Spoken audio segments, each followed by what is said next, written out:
Alors mon premier complexe, c'était mes cuisses et mes fesses parce que j'étais gamin et j'étais un peu plus enrobé que j'aurais voulu l'être. Bon, heureusement, rien n'a changé, mais maintenant, grâce aux Kardashians, c'est tout à fait à la mode.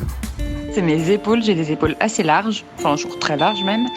Depuis que je suis petite, ma mère me répétait tout le temps que le médecin accoucheur, au moment où je suis sortie donc du vagin de ma mère, il m'a attrapée et il a dit ah là là, est-ce qu'elle est trapue celle-là? Et je pense que elle, ça la faisait beaucoup rire. Et en plus, comme elle est très fine, elle était un peu en opposition par rapport à moi là-dessus. Et elle a passé mon enfance à me dire que j'avais des épaules de nageuse de l'Est, au moment où les nageuses de l'Est prenaient des hormones masculines pour avoir des corps qui leur permettaient de faire des performances plus importantes. Et depuis, je trouve que j'ai des épaules énormes. Et donc, je ne porte jamais de bustier, genre très peu de débardeur et tout, parce que je trouve mes épaules encore trop grosses. Je pense que c'était aux alentours du CM1, CM2, quand toutes mes copines avaient déjà des seins. Et c'était carrément la mode d'avoir des seins. Enfin, je pense qu'en fait, ça a toujours été la mode. Sauf que voilà, la nature ne m'avait pas encore gâtée. Du coup, j'étais très complexée et j'avais trouvé une idée complètement débile de me mettre des escalopes dans la brassière. Ouais, on portait des brassières. Et c'était pas fou niveau odeur l'été. Je vous avoue. Du coup, j'ai eu une autre idée, tout aussi débile, mais c'était de leur parler. J'avais vu ça dans un film. Et du coup, je parlais à mes seins en disant allez-y, poussez, poussez, poussez. Et finalement, c'était peut-être pas si idiot puisque ça a marché quelques années plus tard. Quand j'étais petit, j'avais les oreilles décollées. Alors au début, ça ne me perturbait pas plus que ça. Et c'est quand les moqueries à l'école ont commencé que j'ai compris que j'avais pas les mêmes oreilles que tout le monde. De plus, il n'y avait pas d'autres enfants à l'école avec les oreilles décollées, donc j'avais vraiment le sentiment d'être différent. Et c'est un truc qu'après je ne faisais que voir. C'était vraiment, je voyais rien d'autre que mes oreilles dans le miroir. Donc déjà très petit, j'étais conscient qu'il y avait quelque chose qui allait pas, et c'est vraiment les regards extérieurs qui me le faisaient ressentir. Bonjour à tous et à toutes, c'est Jennifer Padjemi, bienvenue dans l'épisode 1 de la saison 2 de Miroir Miroir. J'espère que vous avez passé un très bel été et que vous êtes prêts et prêtes à cette rentrée des podcasts. L'année dernière, je m'étais intéressée à la déconstruction des modèles dominants en termes de représentation liée au corps et à l'apparence, en évoquant, avec des invités super éclairants et intéressants, les personnes qu'on ne voit jamais dans les médias. Cette année, on continuera sur cette voie, mais en vous proposant des solutions concrètes pour dépasser ces injonctions sur nos corps et sur la manière dont elles nous impactent. Pour démarrer cette saison, quoi de mieux que de commencer par l'enfance, là où nos premiers complexes surviennent pour faire de nous des adultes soucieux de l'image qu'ils renvoient dans cette société très normée. Moi, je ne sais pas vraiment à partir de quel âge mes complexes ont débuté, mais je pense que juste le fait de ne jamais vraiment me voir à la télé dans des shows comme Hélène et les garçons, oui, j'assume, ou dans les magazines dits féminins comme Jeune et Jolie, m'a fait comprendre que je ne rentrais pas dans une certaine norme, c'est-à-dire être blanche, aux yeux clairs et avec les cheveux lisses. En étant petite, je réalisais pas vraiment l'impact que ça pouvait avoir sur moi, comme on me disait que j'étais une petite fille jolie, mignonne, voilà, comme on le dit souvent aux enfants. C'est plus à l'adolescence que ça commence à travailler, en rêvant d'avoir une certaine poitrine, en se disant qu'on pourrait être plus mince, etc. Avec l'entrée dans un monde sans pitié, où malheureusement, la course à la personne la plus stylée et populaire du lycée arrive. Je me demande alors, n'y a-t-il pas autre chose à retenir que son apparence ? Comment peut-on faire quand on est parent ou éducateur d'un enfant pour ne pas imposer ces normes dès le plus jeune âge, et surtout, comment les représentations peuvent-elles jouer un rôle essentiel dans la construction personnelle d'un enfant et d'un adolescent ? Pour parler de tout ça et comprendre comment ces questions se jouent dès notre naissance, j'invite Emma Levillers, qui est psychologue clinicienne spécialisée dans la thérapie des enfants, des adolescents et de leurs familles. Elle est également autrice de Décomplexe-moi, le mal caché de nos enfants, aux éditions Coup de gueule.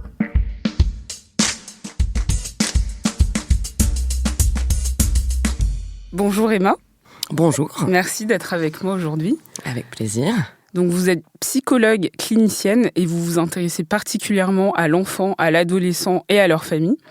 Dans les motifs de consultation, vous dites que l'enfant et l'adolescent sont souvent concernés par des maux comme les troubles alimentaires ou des problèmes de confiance en soi. Comment on peut détecter ces troubles quand on est parent ou éducateur ? Est-ce qu'il y a des signes qui ne trompent pas pour pouvoir faire le pas de consulter ? Alors, il y en a quelques-uns qui sont principalement des modifications de comportement.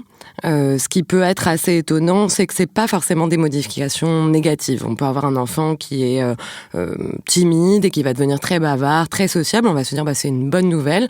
Ça peut l'être. La question pour savoir s'il faut consulter, si quelque chose pose réellement problème, c'est plutôt la durée. Est-ce que ça dure plus d'un mois et est-ce que ça va en augmentant ? Là, que ce soit négatif ou positif, il faut au moins en discuter avec l'enfant pour voir s'il y a quelque chose de sous-jacent. Est-ce que vous pouvez nous dire ce qu'est un complexe et à partir de quel âge à peu près il se forme ? Oui, alors il y a plusieurs types de complexes et j'en fais bien la différence dans mon ouvrage. Il y a le complexe psychologique ou psychanalytique au sens propre, on va dire le complexe d'Oedipe, le complexe d'infériorité ou le complexe de sevrage chez Lacan. Ceux-ci sont des complexes, on va dire, obligatoire. Voilà, on va tous passer par ça. Le mot complexe, il est choisi pour expliquer qu'il y a une situation compliquée qu'on doit passer. Et ensuite, il y a les complexes au sens généraux du terme. Je me trouve trop petit, trop grand, trop bête, voilà, etc. Et ça, c'est plutôt ce que je traite dans mon livre, qui sont des complexes. Alors, bien évidemment, on va tous passer par là, hélas, mais par contre, ils vont tous être très différents en fonction de la personne, en fonction de ce qu'elle a vécu et en fonction de sa subjectivité. Donc, il y a deux types, on va dire que les deux sont pas forcément gravissimes, mais il y en a un qui est le même chemin pour tous et l'autre tout à fait subjectif. Donc, vous donnez une définition du complexe basée sur le vocabulaire de la psychanalyse de Laplanche et Pontalis. Donc, je cite, « C'est un ensemble organisé de représentations et de souvenirs à forte valeur affective, partiellement ou totalement inconscient. Un complexe se constitue à partir de relations interpersonnelles de l'histoire infantile. Il peut structurer tous les niveaux psychologiques, émotions, attitudes, conduites adaptées. » Donc, si je comprends bien, tous nos complexes, en fait, se créent à partir de souvenirs plus ou moins inconscients, survenus dans un cercle familial ou quotidien, par exemple l'école. Alors oui et non. Ça, c'est la définition du complexe au sens psychanalytique et psychologique du terme, donc le complexe d'Oedipe, par exemple, le complexe d'infériorité. Il n'y a pas de définition dans la psychologie du complexe standard, physique ou mental, du complexe qu'on peut extérioriser et verbaliser facilement. Cependant, on peut dire que si on devait le définir, ça se rejoindrait un petit peu. Tous les deux, ils vont se baser sur des souvenirs chargés émotionnellement, souvent négativement, mais pas forcément. Et ça va dépendre de notre positionnement par rapport à ce trait-là, le positionnement qu'on prend en fonction de nos souvenirs. Par contre, le complexe au sens psychanalytique, il est souvent inconscient, c'est-à-dire qu'on ne sait pas pourquoi on agit de telle ou telle façon, ou on le sait un petit peu, mais pas totalement. Le complexe général, en général, c'est conscient.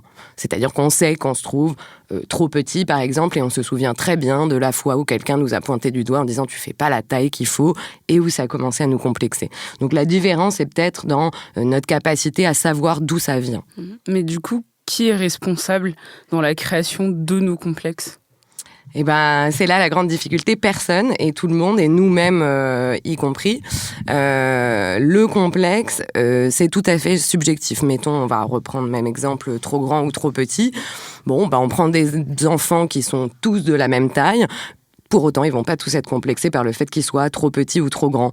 La difficulté dans le complexe pour savoir d'où il vient, c'est presque impossible parce qu'on a et la norme sociétale qui va nous faire croire que ceci est normal et ceci est anormal. Le nom de norme, d'ailleurs, pose problème. Moi, c'est un mot avec lequel je pratique pas en thérapeutique parce que je ne le comprends pas, tout simplement. Et après, il y a notre sensibilité, notre personnalité, le vécu, les expériences qu'on va avoir. Donc, on peut dire que il vient de partout et il vient de nulle part en même temps. Je me demande comment les médias, la publicité et Internet, plus généralement, peuvent avoir leur rôle à jouer dans la création de ces complexes-là. Par exemple, est-ce que les réseaux sociaux ont été vecteurs de complexes supplémentaires à partir du moment où ils ont été créés ? Alors, c'est certain que de manière contemporaine, les réseaux sociaux et les médias sont tout à fait problématiques. D'ailleurs, je pense que depuis 4-5 ans, il y a une réalisation de ça, il y a des changements qui sont en train d'arriver.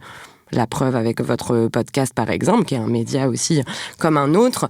Mais je pense qu'il ne faut pas oublier que la société, elle est ce qu'on en fait.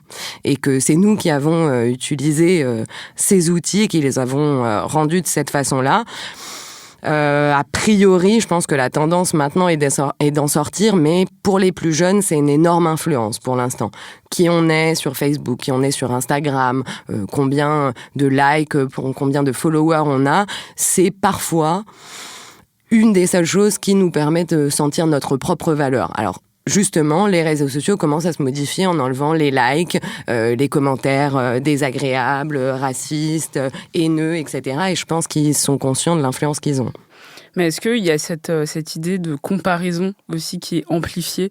Est-ce qu'elle est amplifiée ? Je ne le sais pas. J'étais pas là avant pour le voir. J'étais toute jeune adolescente quand Internet est arrivé, donc on peut dire que j'ai grandi avec ça.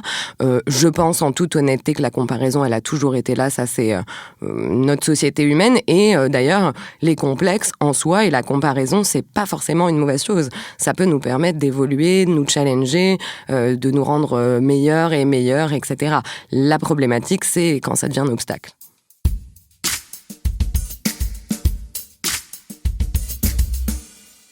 Quand on parle de représentation, on a souvent l'impression que c'est juste une image à mettre en avant, mais est-ce que ça peut avoir un impact psychologique chez un enfant ? Par exemple, avoir une Barbie avec des formes ou regarder des dessins animés type les princesses Disney avec des personnages qui ressemblent à l'enfant.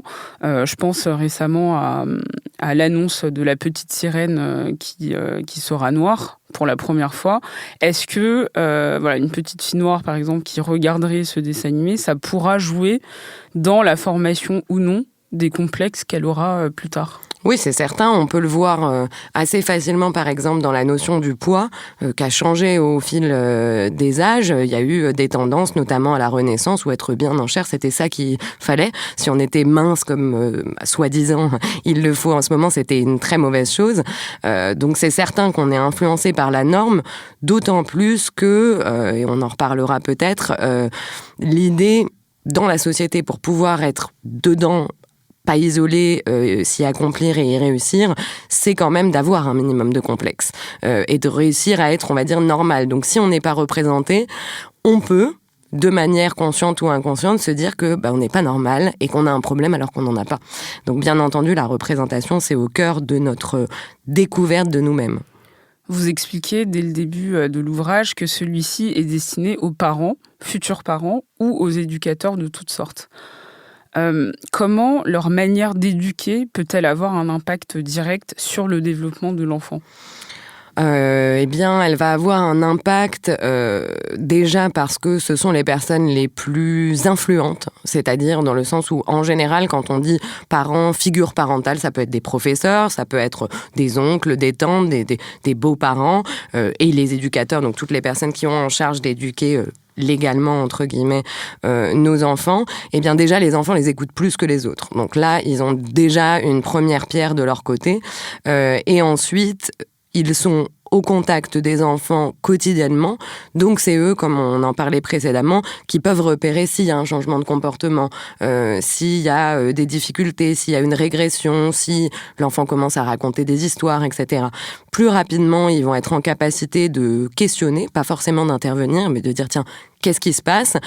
Plus rapidement, le problème va être entériné. Et la difficulté psychologique majeure, que ce soit les complexes ou autres, ce qui nous fait souffrir en général, c'est quand ça fait longtemps qu'on pense quelque chose et que donc on pense que c'est vrai. Donc quand les parents et les éducateurs réagissent rapidement, en général, on peut passer à autre chose. Mais par exemple, est-ce qu'un enfant dont les parents n'arrêtent pas de lui dire qu'il mange trop, sinon il va grossir, a plus de chances de développer des troubles du comportement alimentaire qu'un autre, qui aura été plus ou moins libre face à la nourriture. Ou un autre exemple, une adolescente en pleine puberté développera plus de complexes liés à son corps si elle ne voit que des publicités avec des femmes au corps très minces. Alors parfois oui, parfois non. Ça dépend bien sûr de l'entourage. C'est certain qu'un entourage qui est très désagréable et très critique, ça va pas aider un enfant, ça c'est certain. Maintenant, il y a une palette de sensibilité, de personnalité, donc de réactions et de possibilités de complexes. Et de la même façon que précédemment avec la taille, on peut prendre deux enfants d'une même fratrie qui ont eu a priori le même style d'éducation. Il y en a un qui va peut-être être très complexé, l'autre chez qui ça va permettre une résistance et qui va avoir une confiance assez étonnante. Donc on va dire que c'est une possibilité de déclenchement, c'est pas une obligation pour autant. Mais les commentaires parfois hyper désobligeants de parents qui pensent bien faire, mais qui ont un peu leur tête de turc parmi leurs enfants, ça crée quand même des futures personnes qui sont soit mal dans leur peau, soit avec des troubles du comportement. Alors vraiment, ça dépend comment ça va être reçu. Par contre, si ça ne crée pas de complexe, c'est certain que ça n'a aucune utilité. Ça ne servira à rien pour l'enfant, ça va pas le challenger, ça va pas le motiver. On le sait maintenant, même au niveau, là on sort de la psychologie, au niveau neurologique, les punitions désagréables ou restrictives, je vais te priver de ça ou tu n'arriveras pas, ça ne marche pas. Neurologiquement, ça donne envie d'arrêter et au contraire d'arrêter d'essayer d'être meilleur. Maintenant, est-ce que ça va créer des complexes ? Honnêtement, pas forcément. Mais est-ce que le fait de cultiver la différence ou l'altérité dès le plus jeune âge permettrait aux enfants de devenir des adultes hyper libres, qui auraient confiance en eux très facilement ? Alors, c'est certain que ça va leur permettre, s'ils rencontrent un complexe qui est obligatoire, peut-être d'avoir une capacité de rationaliser, de réfléchir, de faire le deuil, parce qu'on est tous imparfaits, donc on est obligé de faire le deuil sur certains traits de notre personnalité. Après, il y a des enfants qui ont eu des environnements tout à fait aimants, et il y a eux-mêmes une expérience, un ami, un professeur, peut-être parfois même très tardivement, qui va les challenger ou les critiquer. Et là, parce qu'ils n'ont absolument pas eu l'habitude d'être critiqués, ils vont s'effondrer, ils vont devenir très complexés. Donc, encore une fois, tout est possible. Mais c'est sûr qu'avec des parents qui cultivent la différence, la capacité d'évoluer, mais surtout qui donnent à leurs enfants des modèles qui leur ressemblent en fonction de leurs difficultés ou des traits qu'ils n'aiment pas chez eux, ils vont leur faciliter la tâche. Et concrètement, quels sont les conseils que vous pourriez donner aux parents, futurs parents, et même aux enfants qui nous écoutent peut-être ? Est-ce qu'il y a des basiques à apprendre, des choses à ne jamais dire ou faire ? Alors, oui, ça c'est certain qu'il y en a. Je dirais même que c'est peut-être des conseils de parentalité standard, que ce soit pour les complexes ou autres.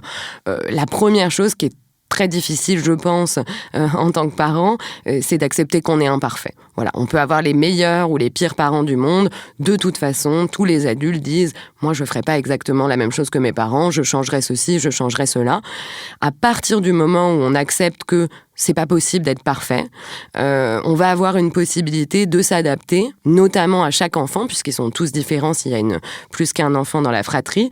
En s'adaptant, on va avoir une possibilité de répondre à sa demande. D'ailleurs, en psychanalyse, qui a été un petit peu un moment dans une position difficile et houleuse parce que la psychanalyse avait bêtement critiqué les parents en pensant que c'était eux qui causaient tous les problèmes.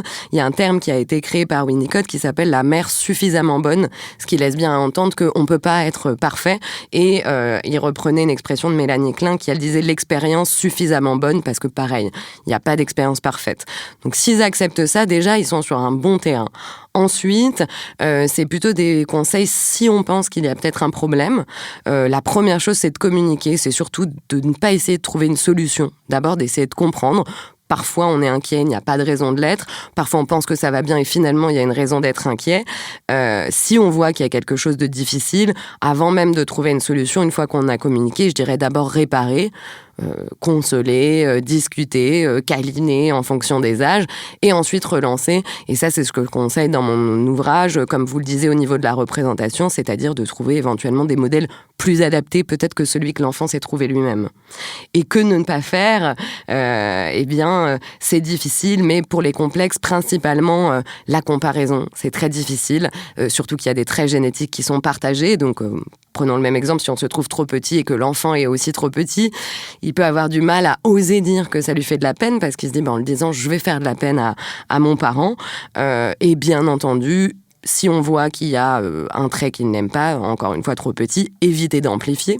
Donc éviter de critiquer ça, mais aussi éviter de minimiser. Souvent, les parents, pour se rassurer, ont tendance à dire « mais c'est pas grave, tu vas peut-être grandir, etc. » Pour l'enfant, ça ne sert à rien de faire ça. On peut le faire entre adultes pour se calmer. Faux espoirs. C'est ça. Et ça lui fait croire éventuellement que son problème, c'est pas un problème. Alors, de notre vision d'adulte, on a vécu d'autres choses. Ça peut paraître tout petit, mais quand on a 6, 7, 10 ans, ça peut être une énorme chose.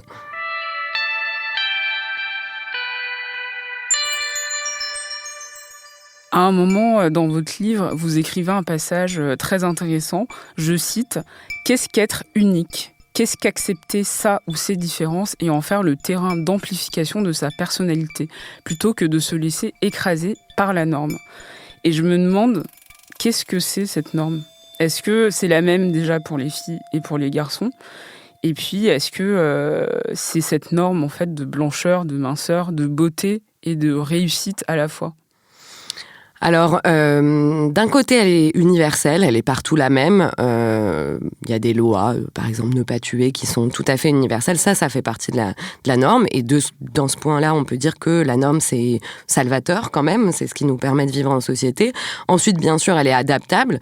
Par exemple, si on reprend la loi, les crimes ne sont pas punis des mêmes peines ou parfois pas punis dans certains pays et dans d'autres. Ce qui est intéressant avec la norme, c'est qu'elle est à la fois nécessaire, puisque sinon la société irait dans tous les sens et ce serait difficile d'évoluer au niveau des générations, et sur certains points, notamment pour les minorités, elle est aussi un acte de stigmatisation, puisque elle évolue en général après coup. Elle évolue quand elle est allée de manière trop fermée blesser des gens pendant des générations et des générations.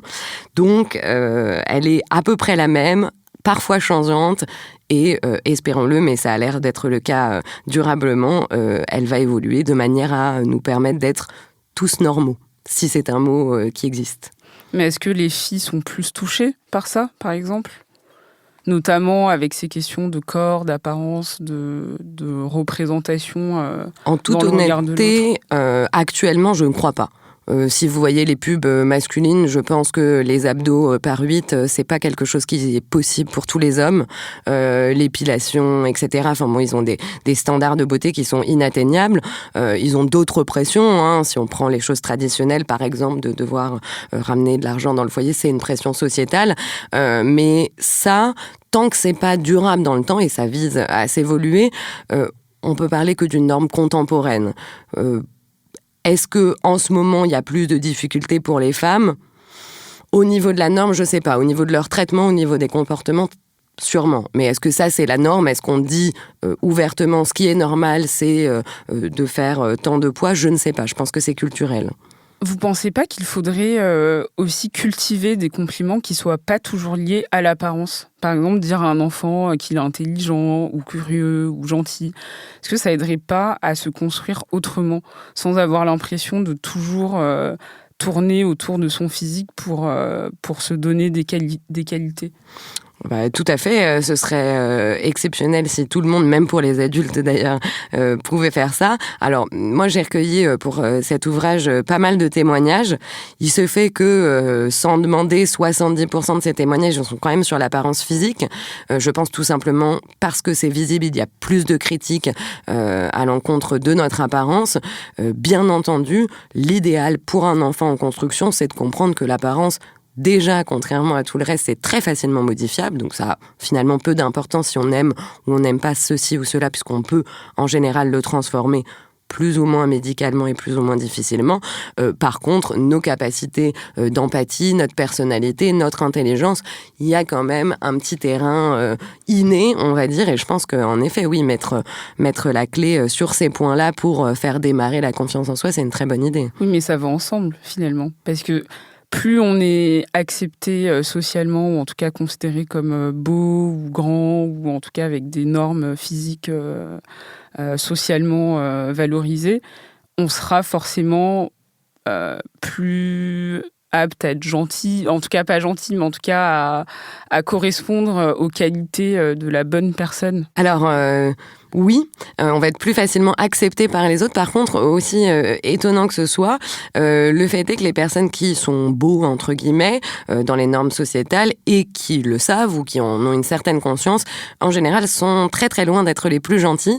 Ils finissent par se retrouver un petit peu isolés. Moi, je pense que justement, avoir des complexes, y compris physique, mais pourquoi pas intellectuel, émotionnel aussi, c'est quelque chose qui va nous challenger à être empathique, à être gentil, à essayer de comprendre les gens, à essayer de se faire des amis. Je pense honnêtement que c'est pas un avantage d'être beau. Surtout si on le sait, surtout si tout le monde nous le dit, parce qu'à ce moment-là, à part être beau, on n'a rien à faire. Et une fois arrivé adulte, on peut être dans la difficulté avec une personnalité un petit peu trop froide qui se repose un petit peu sur ses lauriers. Je me demande aussi si on développe des complexes de la même manière selon où on habite, selon le pays, selon l'éducation donnée, selon l'origine sociale. Comment ça se passe selon sa géographie ? Ah ben, en effet, c'est tout à fait différent. Alors bien sûr, on peut retrouver dans le monde entier des questions de taille ou de poids, puisqu'on a maintenant quand même Internet, les réseaux sociaux, les magazines internationaux qui véhiculent une norme complète. Cela dit, bien entendu, dans certains pays, on va avoir des cultures et donc des complexes différents, et parfois au sein du même pays, par exemple la France qui est quand même un pays avec des cultures mixtes, ou aux États-Unis de la même façon, on va avoir des complexes en fonction de la culture, des personnalités.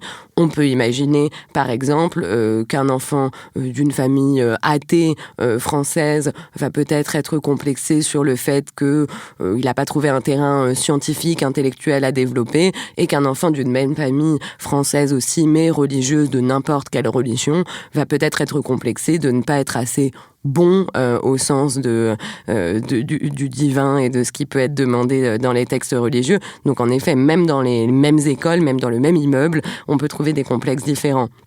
Il y a d'ailleurs pas mal de personnes, quand j'ai recueilli les témoignages, qui ont témoigné sur des complexes qui étaient tout à fait étonnants, de composition familiale, de choix religieux, de choix vestimentaires de leurs parents, et c'était ça leur sujet de complexe. Quel est l'impact que vous voulez avoir avec votre livre ? Alors, idéalement, j'aimerais bien aider les parents et les éducateurs. Je vous avoue que j'étais assez étonnée. J'ai rencontré mon éditeur et on s'est mis d'accord sur le fait d'écrire cet ouvrage. Et quand j'ai commencé mes recherches, je me suis rendu compte qu'il y avait des dizaines et des dizaines d'ouvrages sur comment avoir confiance en soi, comment être heureux. Mais il n'y avait pas eu depuis 98, je crois, un ouvrage sur les complexes. Et encore, en 98, c'était un ouvrage très psychanalytique qui se basait quand même plus sur les complexes au sens Oedipe, etc., que sur les complexes physiques. Alors moi, je trouve ça très bien de prôner aux enfants d'avoir confiance en eux, mais encore faut-il qu'ils résolvent un petit peu les problèmes s'ils en ont avant.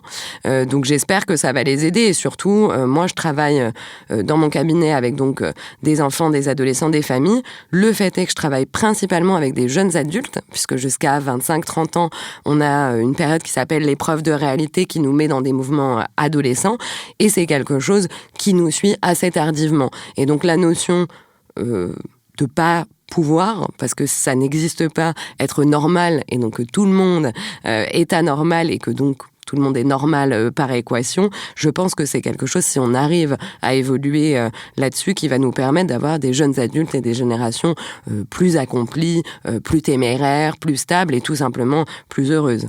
Et puis, bien entendu, chez les enfants, chez les adolescents et aussi chez les jeunes adultes à un petit peu un moindre niveau, il y a une capacité de transformation qui est énorme. Un adulte de 50 ans qui a été complexé par sa taille, ça va peut-être lui prendre des années, ou peut-être qu'il va juste réussir à en souffrir moins. Un jeune enfant, il a une capacité de rebond qui est extraordinaire, peut-être que 6 mois après, il n'y pensera même plus. Et est-ce que vous avez l'impression qu'on est dans une société où on essaye plus de se développer personnellement, si je puis dire, ou en tout cas de gagner de la confiance en soi, de régler quelque chose sans savoir l'origine du problème ? Bah oui, c'est certain, on est dans une tendance à être tous heureux, ce qui est, pourquoi pas, une bonne tendance. Encore faut-il composer avec la société, être tous heureux quand on doit toujours travailler plus, quand on a les transports en commun, les salaires qui n'augmentent pas forcément, les loyers qui augmentent, etc. Je pense que finalement, c'est une pression sociétale supplémentaire qu'on a sur les épaules. D'ailleurs, on le voit avec la tendance de la méditation, du yoga, qui sont honnêtement de très très bonnes choses à faire pour pouvoir être mieux dans sa peau. Si on le fait par obligation en se disant je dois à la fin me sentir mieux, on a peu de chances que ça arrive, ou en tout cas avec une angoisse latente. Comment sortir des schémas parentaux qui se répètent trop souvent, avec des parents parfois trop ou pas assez présent, trop ou pas assez affectif. Comment trouver le juste milieu dans l'éducation de ces enfants ? Alors, je vais me répéter, mais il n'y a pas de juste milieu, puisque tout le monde est de toute façon imparfait en tant que parent. On n'entend pas une seule femme adulte ne pas prononcer à un moment de sa vie « je ne voudrais pas être comme ma mère » ou « je ressemble à ma mère », ce qui veut dire « je ne veux pas l'être ». Pour autant, la mère est peut-être très bien, elle a peut-être très bien fait son rôle, mais il n'y a pas un seul enfant qui sera satisfait à 100%. Le conseil principal pour changer les schémas, c'est d'accepter d'être imparfait encore une fois et de se dire que c'est pas grave, on a le droit de se modifier.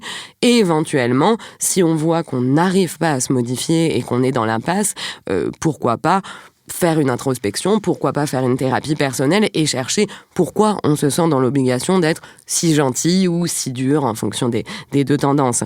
Mais enfin, le schéma, il faut aussi partir du principe que voilà, on peut évoluer, on peut s'améliorer, on sera jamais parfait. Il y aura toujours un schéma et il y aura toujours un enfant dans la fratrie, s'il y en a plusieurs, qui ne va pas apprécier ce schéma-là. Pour finir, est-ce que vous pourriez recommander des ouvrages qui vous apparaissent essentiels pour mieux comprendre le rapport au corps et à l'image chez l'enfant, ou qui donnent tout simplement des outils d'analyse, comme vous venez de le faire, pour déjouer les complexes qui se créent chez l'enfant ou chez l'adolescent ? Oui, bien sûr. Alors, dans mon ouvrage, j'ai listé des ouvrages plutôt de contes, de lecture pour les parents, pour discuter avec leurs enfants. Mais là, je vais laisser ça de côté et plutôt discuter d'ouvrages qui sont vraiment instructifs sur la psychologie des enfants. Je tiens quand même à préciser avant de donner leur titre que c'est pas le rôle du parent d'être psychologue de l'enfance. Donc, il peut lire, il n'y a aucun problème, c'est un bon enseignement.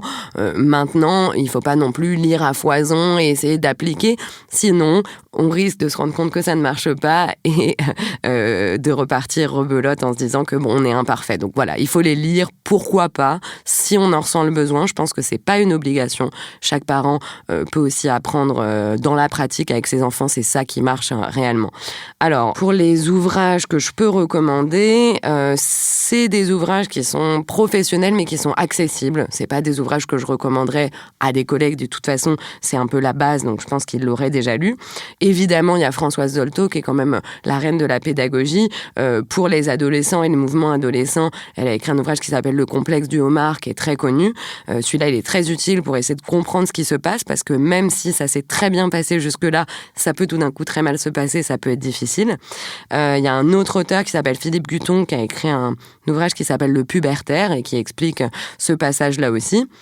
Et ensuite, plus pour comprendre qu'on n'est pas obligé d'être parfait, il y a justement donc celui qui avait inventé le terme « la mère suffisamment bonne », qui a écrit un ouvrage qui s'appelle « L'enfant et sa famille ». Il en a écrit d'autres qui sont un peu du même style, mais ça regroupe beaucoup de choses, plutôt sur la petite enfance.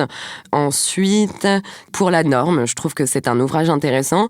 Pas forcément facile à lire, mais il faut le lire en diagonale en se disant que si on comprend pas des choses, on les saute et c'est pas grave. Mais vous avez un ouvrage de Sigmund Freud qui s'appelle Malaise dans la civilisation et qui est assez intéressant sur la question de la norme, de ce que ça peut jouer à l'intérieur de nous sans qu'on en ait l'impression. Je dirais que celui-ci, c'est un ouvrage que je conseille à toutes les personnes en passe de devenir adultes s'ils l'ont pas déjà lu. Les parents et tous les autres.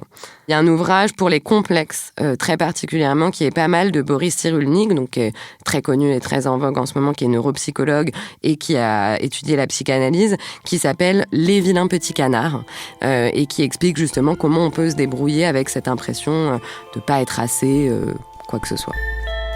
Merci beaucoup, Emma. Mais je vous en prie. Merci, Emma. Et merci à vous de nous avoir écoutés. J'espère que cet épisode vous a plu.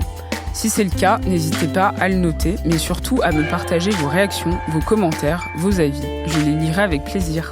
Je vous dis à dans 2 semaines, à très vite.